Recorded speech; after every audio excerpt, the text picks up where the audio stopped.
Karena saya kepengennya pohon yang seperti ini, Mak. Konsep-konsep purba atau konsep serem seperti ini, Mak. Saya tidak mau bikin perakaran itu kayak roda kereta seperti itu, Mak. Kalau menurut orang Jawa itu kayak roda dokar, Mak. Nah, itu rasanya tidak mungkin pohon yang sepurba ini gitu kan gambarannya.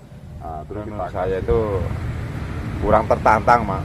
Karena bersaing di event atau kita cari kemenangan itu nantinya itu kalau kita selalu cari kemenangan ya yang kita dekati ya dekat sama juri biar kunci kita menang seperti itu. Lah itu pola pikir atau pemikiran-pemikiran yang tidak sehat gitu, Mas.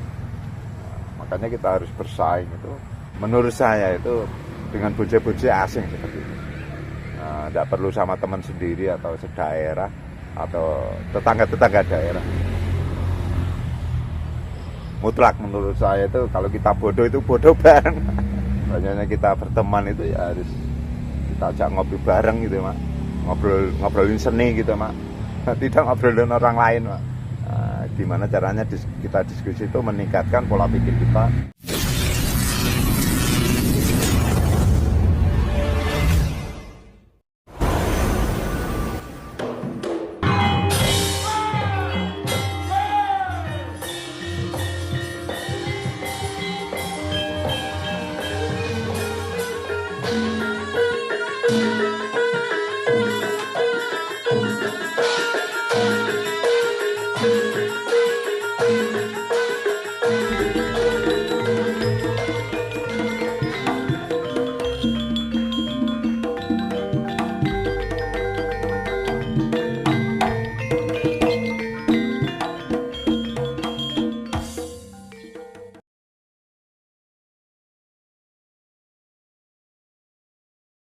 Assalamualaikum warahmatullahi wabarakatuh.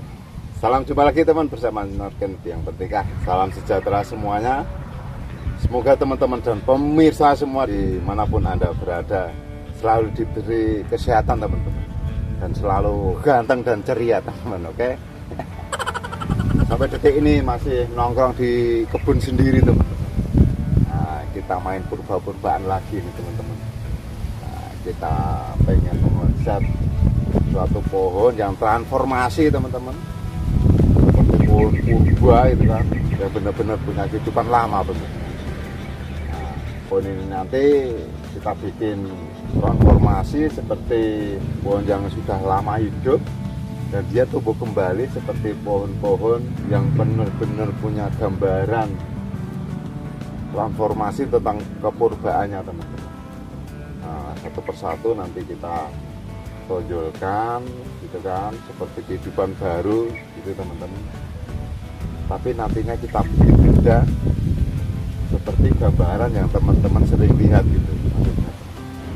Di gambaran pohon ini teman-teman itu kita sengaja membuat ada nilai tambah yang sering kita bicarakan itu tentang tengking teman-teman. Kita bilang tengking yang kayak kita bicarakan kemarin di pohon serut teman-teman, dimana saya akan membuktikan suatu cabang yang tengking atau batang tengking teman-teman itu membuat efek center point atau center penglihatan yang lebih teman-teman. Nah nanti teman-teman bisa saksikan mana yang batang tengkingnya itu yang saya maksud, nanti mau kita perlihatkan sama teman-teman guys. Dan saya rasa berhasil teman-teman, meskipun pohon ini nanti perjalanannya itu masih panjang teman-teman.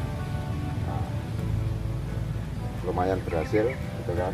Saya rasa tidak aneh dan ini benar-benar multi dari pemikiran kita gitu kan, untuk memecahkan sesuatu yang janggal bisa jadi center point seperti itu teman-teman.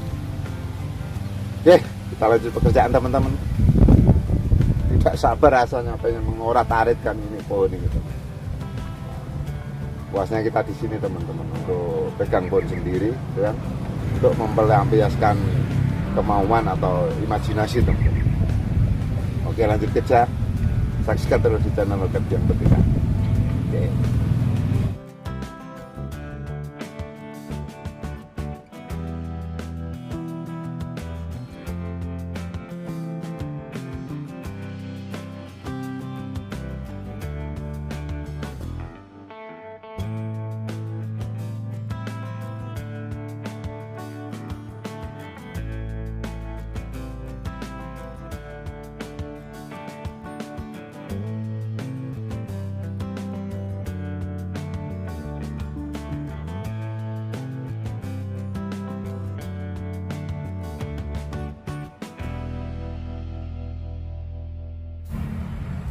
Oke Mak, beginilah bentuknya Mak. Nah, pohon figus yang kita konsep dengan bentuk yang horor Mak nantinya. Dengan pohon ini yang kita konsep itu sebegitu uniknya Mak. Nah itu kan.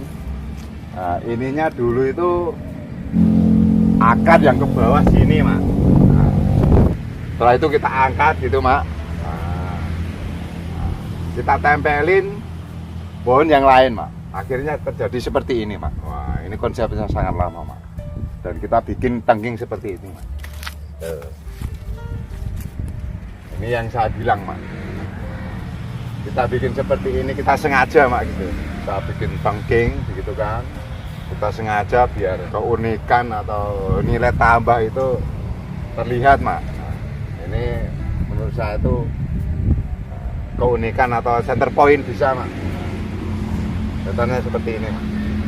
Setelah itu kita pengen memperbesar ini Mak, benggolnya ini pohon, nah seperti ini Mak. Nah kita kasih tahu Mak, benggol seperti ini Mak, awalnya itu akar-akar sulur gitu Mak. Nah kita angkat kembali, kita buletkan lagi seperti ini Mak. Dan kemarin ini Mak, pohon ini lurus blojor Mak gitu kan.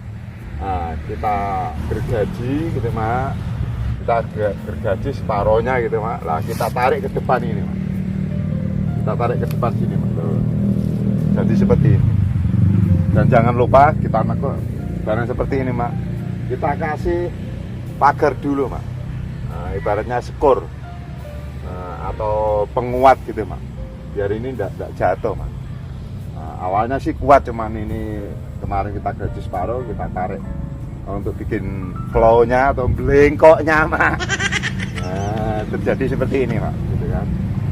Dari awal harus kita teliti betul Mak, kita siasati mana sih yang kurang atau kekurangan trainingan kita itu, kita benar-benar benahi dari awal Mak. Kita benahi gitu kan, sudut pandangnya gitu Mak. Lantas kita pikirkan dengan akar-akarnya Mak nanti ya, kita program akarnya gitu kan. Karena saya kepengennya pohon yang seperti ini Mak, konsep-konsep purba atau konsep serem seperti ini Mak.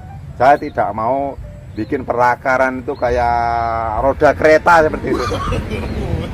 Kalau menurut orang Jawa itu kayak roda dokar Pak. Nah, itu rasanya tidak mungkin pohon yang sepurba ini gitu kan gambarannya.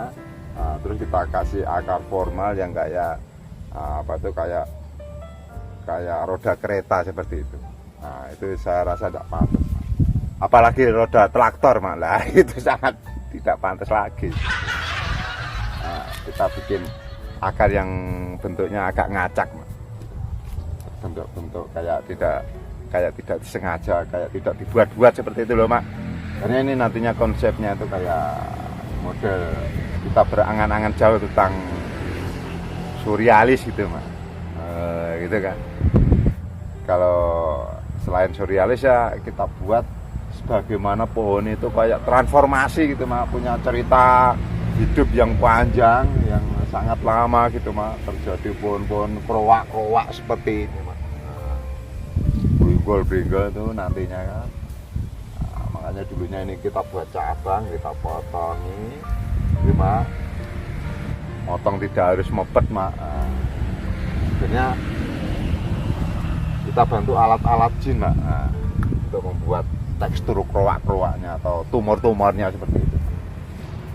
Nah ini ada teman yang bertanya Mak, buat apa sih Mas Norgen bikin bonsai-bonsai yang kayak konsep-konsep horor seperti itu? Itu pertanyaan bagus bagi teman-teman. Karena apa? Karena kita berpikir atau saya berpikir itu kita buat suatu karya itu inginnya tuh selalu berbeda. Kita tidak mau bersaing dengan teman sendiri Mak, gitu kan. Kira-kira seperti ini Mak. Jikalau kita bersaing sama teman sendiri atau teman daerah Jepara atau Pati, Semarang, daerah-daerah terdekat misalnya, kalau hasil karya kita itu kurang bagus atau kurang memiliki kualitas misalkan, menurut saya gitu kan, kalau kita kurang mahir Mak, atau kita kurang pintar, bersaing sama temennya sendiri atau daerah-daerah terdekat itu sama juga bodoh. Karena apa? Karena menurut saya itu sama-sama teman Indonesia gitu Pak, gitu kan, sama-sama daerah yang lingkupnya itu masih di Indonesia gitu. Nah, kalau kita pengen berkarya, ya menurut saya harus benar-benar gimana caranya itu kita bercita-cita tuh tinggi atau jauh Mak gitu. Nah, kita bersaing gitu Mak secara internasional itu Mak. Bersaing gimana caranya kita bersaing sama bonce-bonce asing Mak. Jangan teman sendiri Mak gitu kan. Nanti kita kalau tidak tahu Mak, kalau kita kurang mahir atau kurang pengetahuan misalkan Mak, nah itu kalau kita tidak tahu, sama-sama tidak tahu akhirnya Mak, sama-sama bodoh. Akan tetapi cita-cita kita berkreasi atau berkarya itu di persaingan dunia internasional Mak misalkan, nah itu akhirnya kita berpikir jauh Mak. Kita cari gitu kan, kita gali seni apa sih, seperti apa sih yang nantinya kita bisa bersaing gitu Mak. Itulah nanti yang bisa untuk kita mencari kekurangan kita atau kelemahan kita seperti itu. Kita mengulik, kita cari ide, gitu ya, cari imajinasi yang benar-benar kita buka mindset kita itu Mak. Benar-benar kita cari mana sih karya atau imajinasi yang nantinya itu bisa bersaing dengan bonce-bonce asing seperti itu. Oke? Jadi menurut saya kesimpulannya itu kita tidak perlu bersaing sama teman sendiri Mak gitu kan. Nah, teman-teman di daerah lain itu justru harus kita ajak diskusi Mak seperti itu. Gimana sih cara kita untuk meningkatkan pola pikir atau nilai kekuatan kreativitas kita seperti itu. Untuk kita gali bersama agar karya-karya ini, anak bangsa ini menjadi benar-benar berkembang, inovatif dan bervariatif gitu, dan banyak warna seperti itu Mak. Di antara lain kalau menurut saya itu kita bersaing di kontes Mak. Rasanya itu nantinya ya kita itu tidak cari seperti kayak ide baru Mak, atau kita cari imajinasi yang lebih dalam, tidak seperti itu Mak. Dan menurut saya itu kurang tertantang Mak, karena bersaing di event atau kita cari kemenangan itu nantinya itu kalau kita selalu cari kemenangan, ya yang kita dekati ya kayak pengen deket sama juri seperti itu Mak. Deket sama juri biar bonce kita menang seperti itu. Lah itu pola pikir atau pemikiran-pemikiran yang tidak sehat gitu Mak. Makanya kita harus bersaing itu, menurut saya itu dengan bonce-bonce asing seperti itu. Tidak perlu sama teman sendiri atau sedaerah atau tetangga-tetangga daerah. Mutlak menurut saya itu kalau kita bodoh itu bodoh bareng. Banyaknya kita berteman itu ya harus kita ajak ngobrol bareng gitu Mak. Ngobrolin seni gitu Mak. Tidak ngobrolin orang lain Mak. Gimana caranya kita diskusi itu meningkatkan pola pikir kita tentang kreativitas atau imajinasi Mak. Oke, kita lanjut pekerjaan Mak. Selalu tunggu di channel kami. Oke Mak, lanjut aja.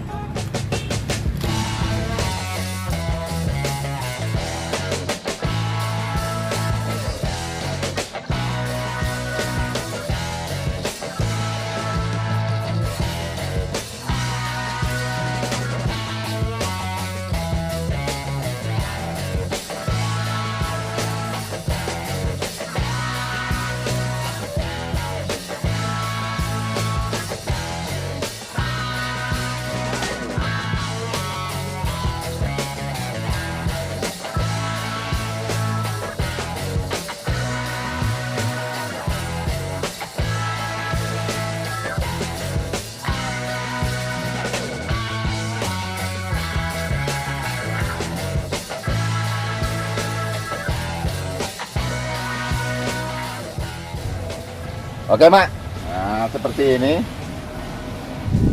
habis hujan Mak, hujan-hujan dari siang tadi Mak, untuk menyelesaikan tikus monster ini Mak.